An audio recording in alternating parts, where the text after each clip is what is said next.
যারা 100% perfect authentic পাটিসাপটা পিঠার recipe চাচ্ছেন, এই রেসিপিটা তাদের জন্য। দুধের খিরসায় ভরা মজাদার পাটিসাপটা। চলুন বানানো যাক আজকে পাটিসাপটা পিঠা। পাটিসাপটা পিঠা কম বেশি আমরা সবাই ভীষণ পছন্দ করি। তো চলুন আজকে বানিয়ে নেওয়া যাক।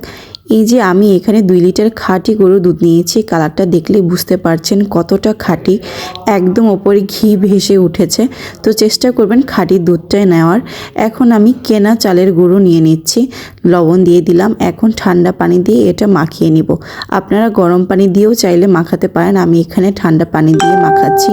খুব ভালোভাবে মিক্স করে নিতে হবে, খুব বেশি পানি দিয়ে মিক্স করা যাবে না। এই যে কনসিস্টেন্সিটা এরকম থাকবে। এই যে দেখুন আমি কি সুন্দর করে হাতে মাখিয়ে নিচ্ছি। হাতে মাখালে হয় কি, মাখানোটা বেশ ভালো হয়। আমি খুব ভালোভাবে মিক্স করে নিচ্ছি যেন কোনো দানা না থাকে। আপনারাও চেষ্টা করবেন এটা হাতে মাখানোর জন্য। পিঠা যেহেতু বানাচ্ছেনই, তো খুব মনোযোগ দিয়ে বানাতে হবে। এই পিঠাটা কিন্তু সহজে হতে চায় না। চুলায় দুধটাকে ঘন হতে দিয়ে দিয়েছি। আমি এটাকে একদম শুকিয়ে নিব যতক্ষণ না পর্যন্ত ক্ষীর হয়ে যায়। এখন আমি কি করব, এটাতে 2 চামচ চালের গুঁড়া পানিতে মিক্স করে এটা গুলিয়ে দিয়ে দিব দুধে, যেন দুধটা খুব তাড়াতাড়ি ঘন হয়ে যায়। এতে করে একটু বেশিও হয়ে যায়, পুরটা খুব বেশি তাড়াতাড়ি ঘন হয়ে যাবে।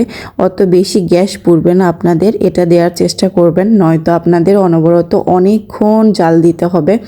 এই যে আমি দিয়ে দিচ্ছি, এখন দেখবেন খুব জলদি এটা ফুটে উঠবে, ঘন হয়ে যাবে।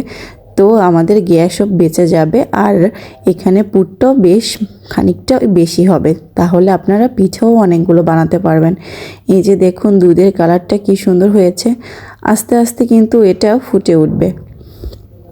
এই যে দেখুন, এই যে একদম ফুটে উঠেছে কত পরিমাণে। দেখুন আমার খিরসাটা কিন্তু রেডি হয়ে গেছে। এই যে খিরসাটা রেডি।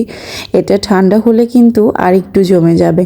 তো আপনারা একটু ভেবে চিন্তে এটা চুলা থেকে নামাবেন, যেন নামানোর পর আপনারা যেমন চাচ্ছেন ওরকম হয়ে যায়।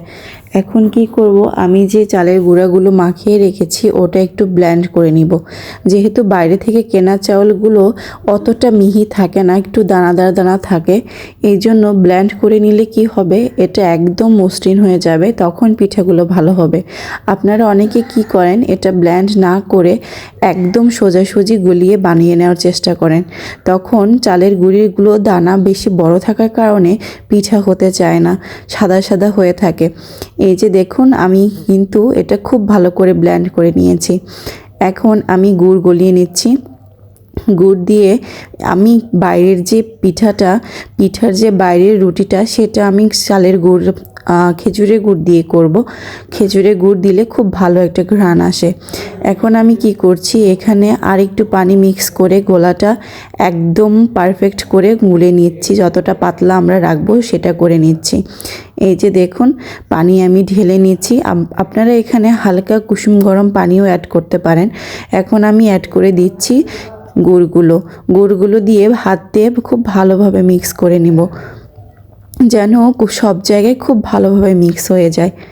আমি সামান্য আটা দিয়েছি, আপনারা চাইলে আটা না দিলেও পারবেন। আমি আটা দিয়েছি যেন একটুখানি সফট হয়।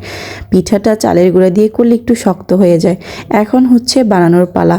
এটা কিন্তু খুবই ইজি, আপনারা একদম ঘাবড়ে যাবেন না। এই যে আমি এখন ব্যাটার দিয়ে দিব। ব্যাটার দেখুন, আমি কিন্তু তেল ব্রাশ করার জন্য আদিম যুগের মতো কলার পাতা কেটে নিয়ে এসেছি, ওটার ডাগা দিয়ে বানিয়ে নিয়েছি তেল ব্রাশ করার জিনিসটা, যেটা আমাদের মা দাদিরা করতো। এই যে দেখুন এখন ব্যাটার দিয়ে এটা ঘুরিয়ে ঘুরিয়ে সুন্দর করে রুটি বানিয়ে নেবেন। একটু হয়ে আসলে ঢেকে দিতে পারেন, ঢেকে না দিলেও চলবে। যদি দেখেন হয়ে এসেছে অনেকটা সেদ্ধ, তারপর ভেতরে পুর দিয়ে দিবেন। এই যে অনেকটা হয়ে এসেছে। এখন আমি ভিতরে বেশি করে পুর দিয়ে দেব। এই যে দুধের পুরটা, এটা কিন্তু আসল পাটিসাপটা যেটা, সেটা কিন্তু শুধু দুধের পুর দিয়ে হয়।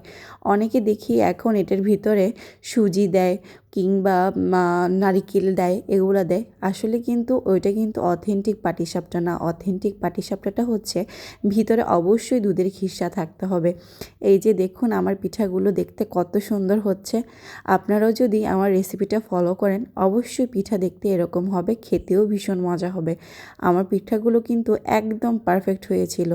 দেখুন বাইরে থেকে একদম মসৃণ আর ভিতরে পুরে ঠাসা। আমি এখন আপনাদের একটা ভেঙে দেখাচ্ছি যে পিঠাগুলো কতটা পারফেক্ট। এই যে দেখুন দুধের খিরসা, আমি কিন্তু এখানে কোনো গুড় ইউজ করিনি যেন দুধের ঘ্রাণটা বজায় থাকে, শুধু রুটিতে গুড় ইউজ করেছি। আজকের ভিডিও এই পর্যন্তই। সবাই ভালো থাকবেন। আল্লাহ হাফেজ।